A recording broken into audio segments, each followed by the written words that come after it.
Adjusting the valves on a Honda Element definitely should be done, and it's really not that difficult. The challenge is lining up all them timing marks. In today's video, I'm going to show you how to adjust your valves on a Honda Element and an easy way to line up all those timing marks. Let's get started. I've already removed my valve cover and I'm ready to do my valve adjustment. If you need to know how to remove a valve cover or how I got to this point, watch my video, how to replace a valve cover gasket on the 2007 Honda Element. I'll link this at the end of the video. We need to start by finding top dead center on number 1. I'm going to use the power steering pulley.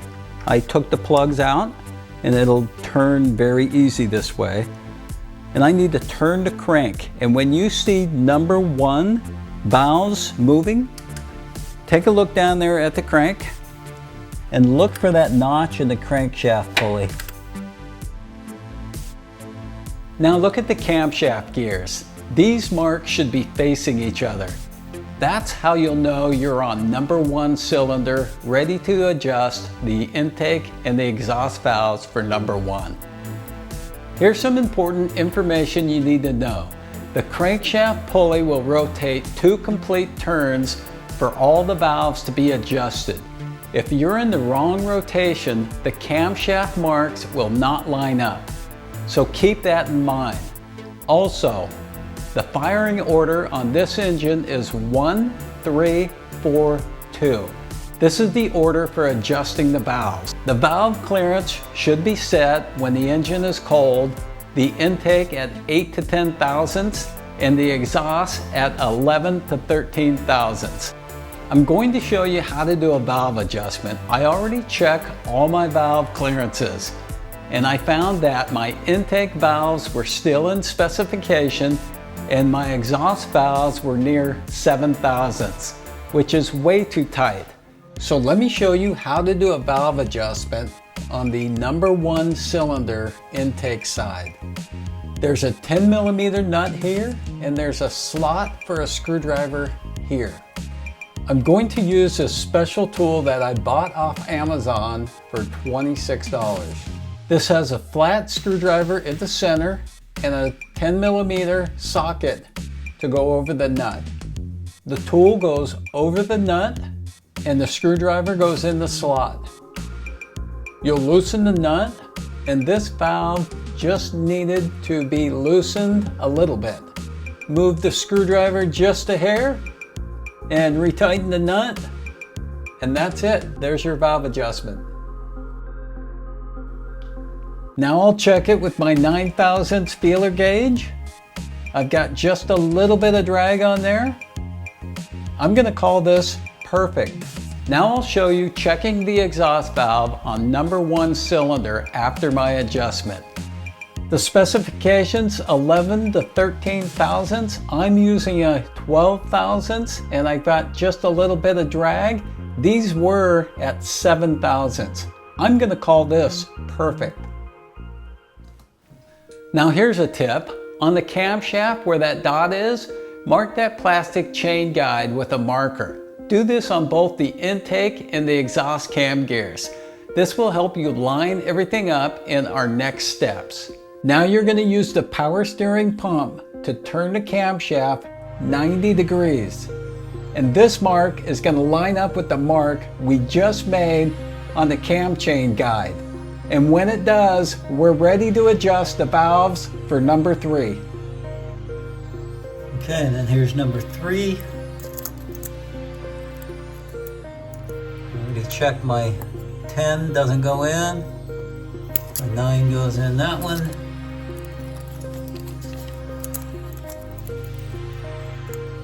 And my 9 feels good on that one. So number 3 is good. Now go ahead and check and adjust the exhaust valve on number 3.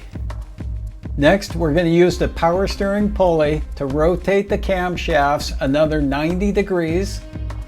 And this time we're going to look at the crank pulley. And when that notch comes up, align it one more time Then we're ready to adjust number 4 valves.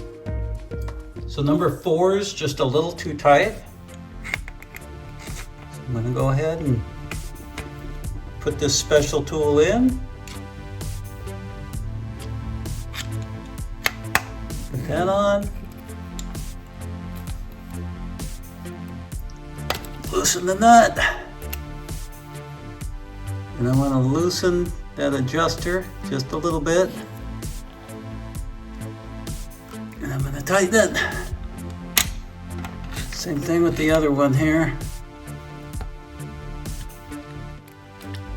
Get it in. Put the screwdriver right on there.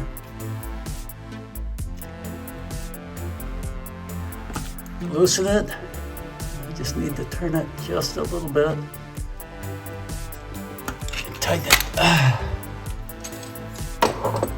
Now we're gonna get our feeler gauge in there. This didn't want to go in before.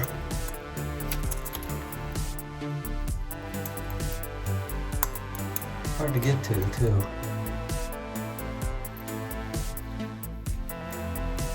All right, so that slides in now with some drag, and then this one also. Let's see how we can.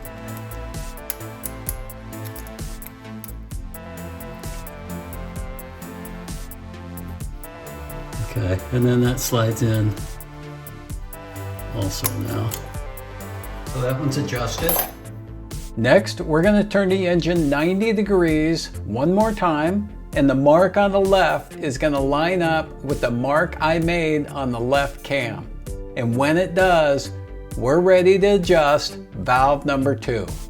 So here's number 2, and this is a 9/1000.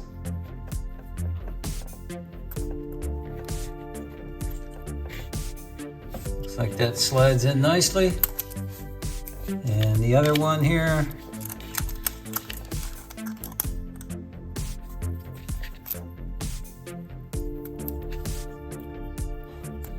that one slides in nicely too. Now go ahead and check the exhaust valves on number 2. 12 goes in. 12 goes in. Now that you completed the valve adjustment for all the valves, rotate the engine a few more times and recheck all the valves again, just to make sure everything is perfect. I'll put a link at the end of the video on how that valve cover goes back on. Congratulations on saving yourself hundreds of dollars. If you learned something in this video, give me a like and consider subscribing. Thanks for watching.